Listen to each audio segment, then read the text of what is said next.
Thank you again for coming to our final Invest in You presentation, making the most out of your summer.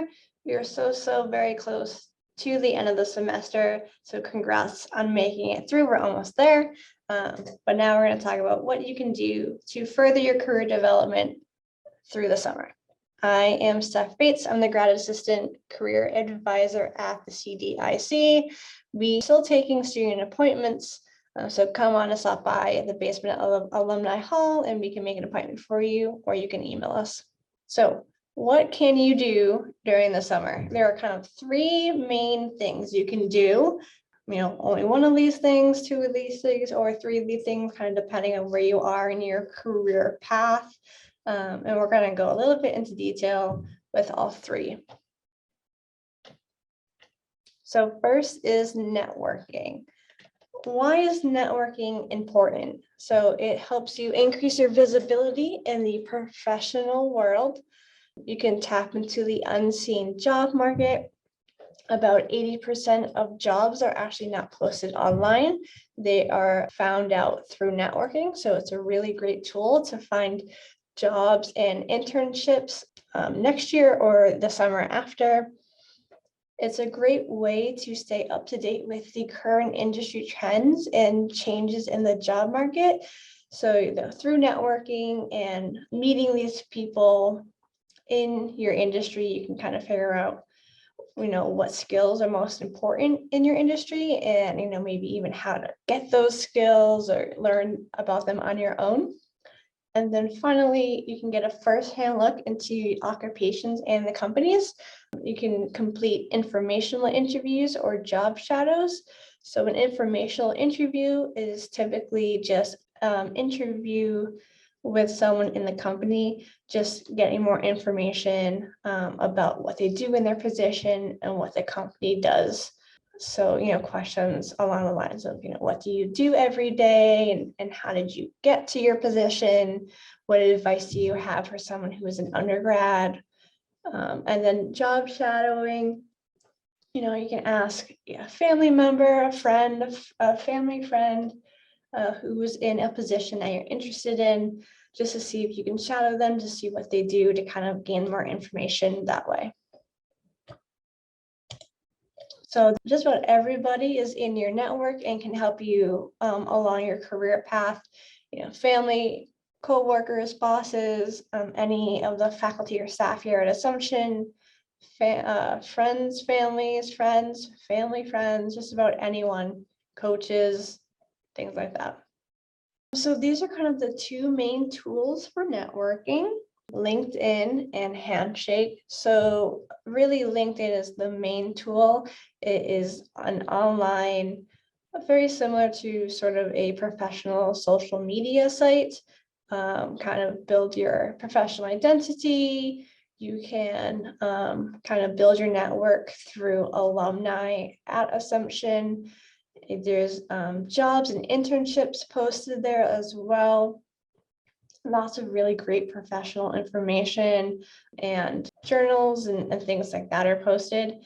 If you have any questions or you like some more information about LinkedIn, we did do a LinkedIn session, so those should be up on the CDIC's website very soon. And then for Handshake, there are a lot of networking events, career fairs, and informational sessions in the events section on Handshake. So everyone has access to that information. So go ahead and check those out. They'll be posting new ones and changing all throughout the summer. So another thing that you can do during the summertime is create or update your resume. So this is just a review of what a sample resume looks like. You have your heading with your contact information, education section, talking about the degrees you have in the majors, the year that you graduate. You have a coursework or project work section that is optional if you want to describe the courses that you've done or projects that you've done that relate to your intended career path if you don't, say, have an internship already in the field. Experiences are for any internships or jobs that you have. They could be, summer jobs or jobs here at Assumption or anything like that. the activity sections for all of the clubs, organizations, and teams that you've done through Assumption. And then finally, the skills section. So if you already have your resume, you might want to try and kind of build out your bullet points while you're not focused on schoolwork during the summer. So you want to maybe write some more effective bullet points. I always suggest students kind of following this guideline of what you did, plus how you did it, plus why you did it. So let's say you're a tutor here at Assumption. So what did you do? You tutored students. How did you do it? You did it in a one-on-one in small group settings in all subject areas. And then why did you do it? You wanted to improve grades and implement effective study strategies. So there you go. That is kind of one way to create an effective bullet point. So it'd be a really great thing to do while you're kind of relaxing during summertime and not having to focus on schoolwork. Other ways to enhance your bullet points, you can elaborate on results, contributions, and the purpose of your job. You want to make sure that every job duty or bullet point starts with an action verb instead of the word I. You don't really want to have any personal pronouns on your resume. So no I, my, myself, we. You want to try to put any key industry phrases in your bullet points wherever you can. Quantify them if possible. So if there's maybe a number of students that you worked with, or money in the cash drawer that you had, or you increase sales by a certain percentage, all of those are really great things to put into your resume. Also, numbers really kind of draw the reader's attention, so it'll help impress your employers. And then if you're really still stuck on what to do for your bullet points, I always suggest using the job posting as a guide. So it could be the past job posting or a relevant job posting to kind of figure out what are the main actions that you did in the job. So finally, we have our explore and research category. Now, this can be a wide range of different things that you can do depending on where you are in your career development.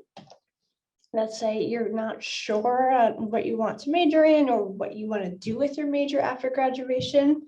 Summertime is a great time for some self-exploration.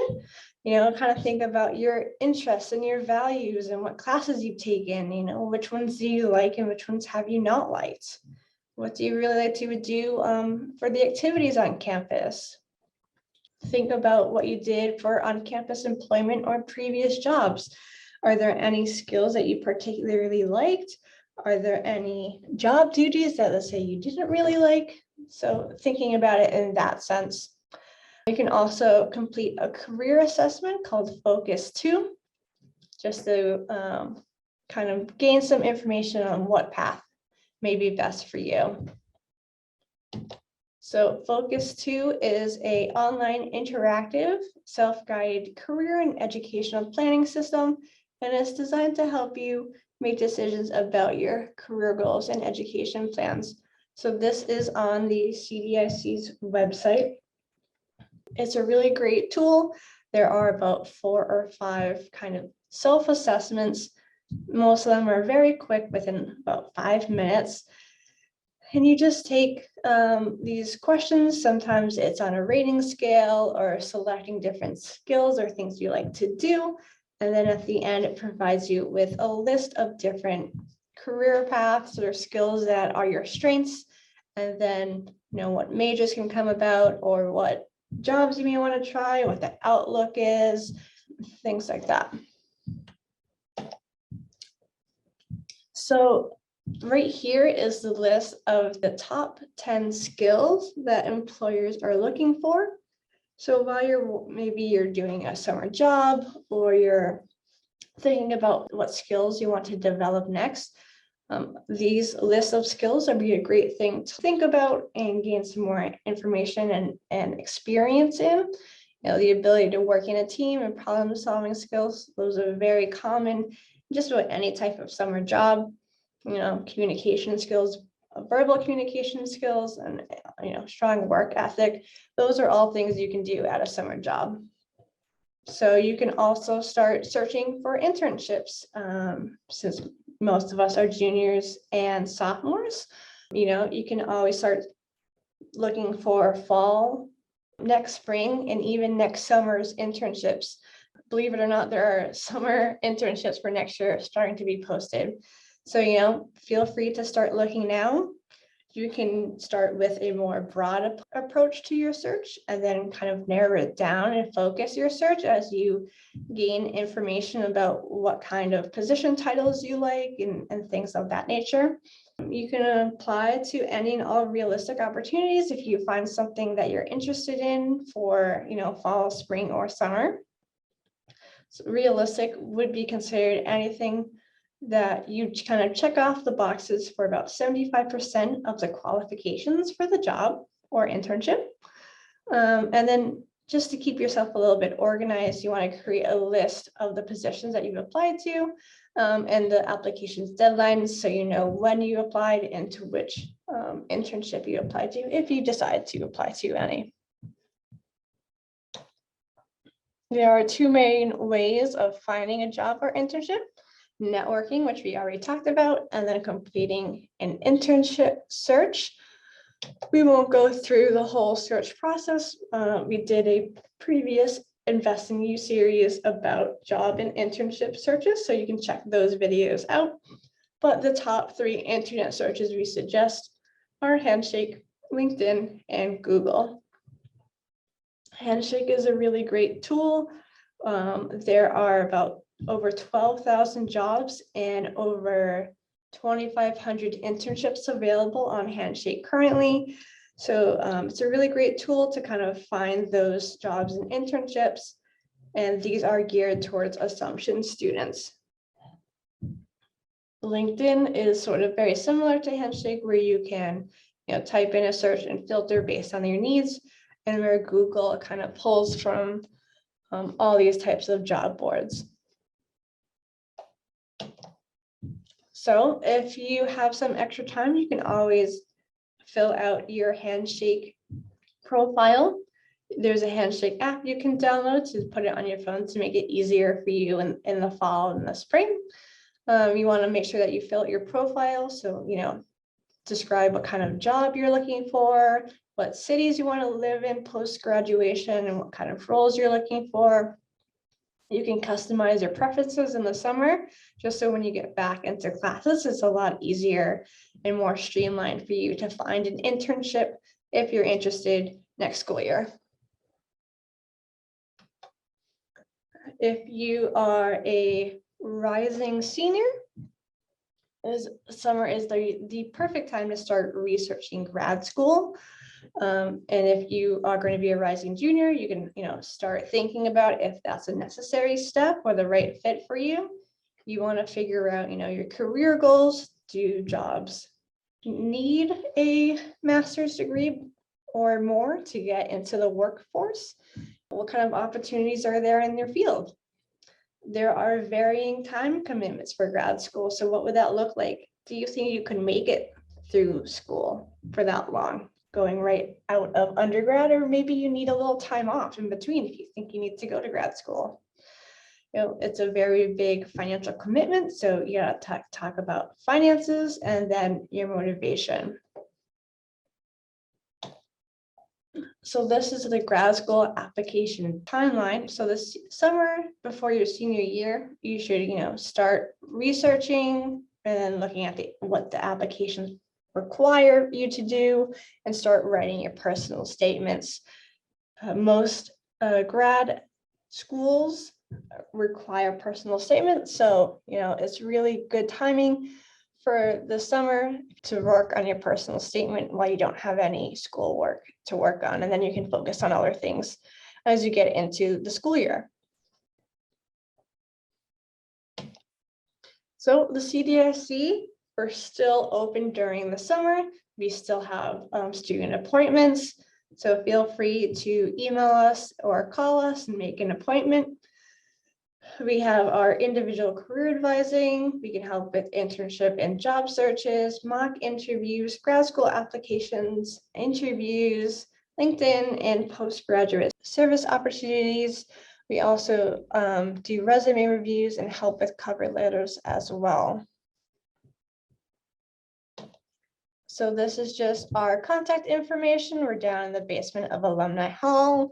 Feel free to email us with a resume you want reviewed, a cover letter, or any other career questions, or if you want to make an appointment.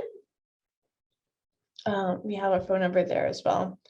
Thank you all for joining our last session of the Invest in You series.